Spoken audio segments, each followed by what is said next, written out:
Hey guys, it's your best five friends. I'm Kelsey. That's Steven. Steven's here to talk about stories of the week. Steven, what's your favorite story this week? Well, there's several stories that I have brought into one big story, and that's the phenom Vitor Belfort's been very active in the media this week. First of all, he was supposed to box this weekend against the real Tarzan. Mike Holston, I believe is his name. Whoever that guy and is. He's like this social media star. He's got millions of followers on Instagram. He's this guy. He fights for animal rights, not physically fights. Well, now he's going to physically fight, but he's a big animal rights guy. And he took a boxing match against Vitor Belfort, former UFC light heavyweight champion. And anyways, so Vitor has been talking a lot about Jake and Logan Paul. And when I say a lot, I mean it was one interview with MMA Fighting. And he essentially said I would beat these guys up in the same night. And then also he kind of ripped Tyron Woodley and Ben Askren as representatives of MMA to box Jake Paul. Anyways, he went pretty wild in this interview, said some crazy stuff.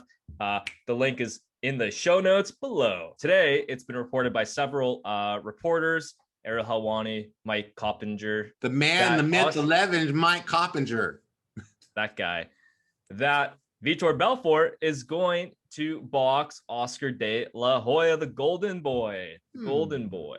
So Vitor Belfort, like I said, was supposed to box real Tarzan. However, that Triller event has been postponed because Teofimo Lopez tested positive for COVID-19. So now it doesn't. I don't know if that fight's going to happen anymore. It looks like Vitor might be boxing Oscar de La Hoya instead. I believe it's 8 2-minute rounds, 10-ounce gloves. Exhibition match against the Golden Boy. Golden Boy is going to, I think, weigh 175 pounds and Vitor Belfort 190 pounds. Kelsey, you're an Oscar de La Hoya historian. What do you think? I think that this fight is dumb, and I think what Oscar is doing is dumb. And I am intrigued, though, because now this is stupid. And probably I'm the dumb one, because I'm like, well, Belfort's a lot bigger than De La Hoya, and he is a lot bigger than Oscar de La Hoya. If Oscar's weighing 175, that's a pretty thick Oscar de La Hoya, right? He started his career like well below that, 130 probably, and he was best known for his work at lightweight and at welterweight, 147 in boxing. So being 175, that's a lot different. And fighting a guy that was, you said, former UFC light heavyweight champion, right? That's 205 pounds. That's a heavy dude. That's a big old dude. So it's interesting. It's weird. I'm into watching it. But there's part of me that just wishes De La Hoya would focus on promoting his fighters rather than doing this. I don't understand this, but you can't knock it, right? Can't knock it. And I'm thinking about it right now. Do you know what's kind of cool? What? Vitor Belfort holds the record for most knockouts in UFC history. It's tied with the Black Beast Derek Lewis. So, I mean, there's going to be a little bit of a spark there. I believe Vitor has competed as a boxer before, years and years and years ago. I don't know. In the realm of possible fights for Oscar de La Hoya, I don't know why.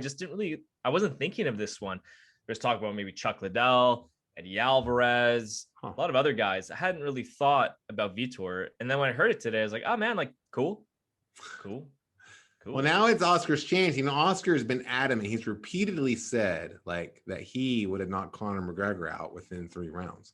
Well, here's your chance, Oscar, get in there. And, this guy's a little bigger, Vitor Belfort, but he's also a lot older, not in his prime, and arguably probably not as good a boxer as Conor McGregor. So let's see it, Oscar, do it. I will be there with my laptop at my house watching it. I'll be there live via stream. Maybe. We'll see. I'm kind of, lately I haven't been as into Triller cards. I don't know why, but I do know that I like Freak Show Circus Act. So maybe. Is it because your favorite fighter, Jake Paul, left Triller? Probably that. Probably because the legend, Jake Paul, or even Logan Paul's not over there. Yeah. So that's a super interesting story of the week. Probably one of the biggest stories of the week. But my story of the week is different, Steven. My story of the week is that the rematch, the third fight between lineal heavyweight champion and WBC heavyweight champion in boxing, Tyson Fury, he's going to fight Deontay Wilder again on July 24th. They had their first big press event over this last week, and they had a 5 or 6 minute stare down in which neither one of them spoke. And speaking of speaking, Deontay Wilder has made all sorts of allegations against Tyson Fury, against his own team, against just boxing at large. Claimed that his suit was too heavy. That's why he lost the fight. Remember that happened originally. Later, all these conspiracy theories about somehow that Tyson Fury had used egg weights, some kind of like weights he's put in his gloves. And somehow that, but like his corner was in on it. Wilder's corner, Mark Breland, who's now not with them anymore, was in on it maybe. That would also require the boxing officials to be the commission that actually like watches people wrap your hands, sign off on it. All that stuff, right? Had an opportunity to bring this out into the press himself on a big stage, and he instead chose to stay silent. I followed Deontay Wilder's career for a long, long time since he won the bronze medal at the Olympics. I was one of the few boxing writers, in fact, who thought that Wilder could one day become heavyweight champion. He did that. I'm so happy for him. What an amazing story. However, it does seem like over the last year or so, Deontay Wilder has let his ego get the better of him. I don't know what he's talking about. He clearly lost the boxing match against Tyson Fury in the rematch by knockout not because of egg weights, not because of a suit, but because Tyson Fury is that much better a boxer. I fear for him going into this third fight because he's not taking responsibility for what happened in the second fight. If you're always pointing your finger outside of yourself, right, for what happened and this is other people's fault, so much so that you're making stuff up in your head and like accusing people all this wild stuff with absolutely no evidence, that tells me that you're not being responsible for what you really need to do, what you really need to work on to really have a good shot at winning the third fight. I'm interested in the third fight, Stephen, because I love boxing. I love heavyweight champions. I think Wilder deserves the third fight, but I don't think that he can do any better. In fact, I think he's going to do worse. I want to know your opinion on it too. Well, I mean, so for the last, few months, we thought we were getting Anthony Joshua and Tyson Fury. And then all of a sudden Deontay Wilder came out and said, no, I'm absolutely owed this rematch, which will now be a trilogy fight. We lost the Joshua fight and Fury fight. We got the Wilder 3 fight. And you know what? I'm quite happy that we're getting it. And it's like coming up. Yeah. Like that's the nice thing too, is like we're not waiting around for this thing. I think it's on the July 24th, right? Yeah. Yeah. It's here. It's here.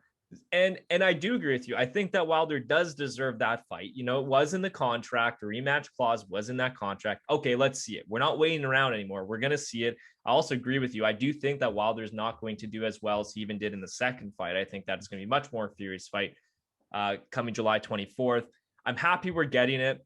There has been absolutely a lot of excuses from Deontay Wilder, even coming out saying that, like my corner shouldn't have thrown in the towel, fires the corner guy, all that stuff. I mean, there's been so many excuses from Wilder. So, okay, but you know what? At least he's going to step back into the ring and try to prove what he's been saying since their fight happened, I believe, in January 2020. I believe that's when it happened. At least he's getting into the ring now. All right. You think that everything was against you and unfair? All right, here we are. Let's do this boxing match again. This will give Tyson Fury the chance to say, no, I am the better boxer, or it'll give Deontay Wilder the chance to even the score and kind of raise his stock and profile again. So I am down and I'm happy it's coming soon. Yeah, it's a big fight in boxing. Nothing is bigger or better to me usually than a heavyweight championship of the world, and that's what this is. And of course, the winner of this fight, presumably Tyson Fury, but it could be Deontay Wilder, who could knock anybody out given the right punch. The winner of this fight absolutely has to fight the winner of the presumed match between Anthony Joshua and Alexander Usyk next. Because why? Because it's important. It would establish the first undisputed heavyweight champion since Lennox Lewis beat this guy, Evander Holyfield, way back, over 20 years ago. That's a big deal in boxing. To me, that's the biggest thing that you can do in boxing is be undisputed heavyweight champion of the world. And I got to see it again, at least one more time in my life. Me too. Stephen, thanks for coming on the show. We always love to have you here to do stories of the week. He's Stephen McCaugherty. I'm Kelsey McCarson, and this is Real Talk.